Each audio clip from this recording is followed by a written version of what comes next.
খাইছে বাস 50% হোটেলের ডিসকাউন্ট। এছাড়া চলবে কেমনে? তাদের হোটেল ব্যবসা, এই তারপরে মেডিকেল, এগুলো সবই তো বাংলাদেশিদের নিয়ে চলে। 300 ফিট, রাতে 300 ফিট, দারুণ।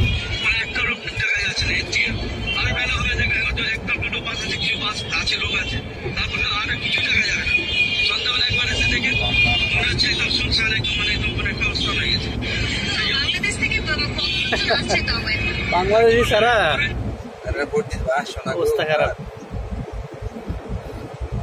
সীমান্তবর্তী যত এলাকা আছে ইন্ডিয়ার সব বিজনেস থমকে গেছে, বাংলাদেশে না যায়।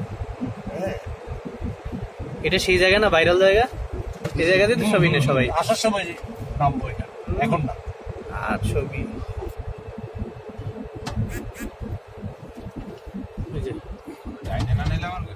না না নিলাম ডাইনে না, এই সেই ভাইরাল জায়গা ডাইনে আমরা পূর্বাচলে যেখানে সবাই ছবি নেয়। মাঝখানের রোডে আমাদের যাওয়া দরকার ছিল। হ্যাঁ যান, ডাইনে যান। এদিকে এদিকে মামে ওই যে জল সিঁড়ি আমার সঙ্গে। নীলা মার্কেট হলো বাণিজ্য মেলার আগে দিয়ে। এটাই সেই জায়গা। না, কোন দিকে যাচ্ছি? আমরা যাবো, নামার সময় একটু ছবি তুলবো।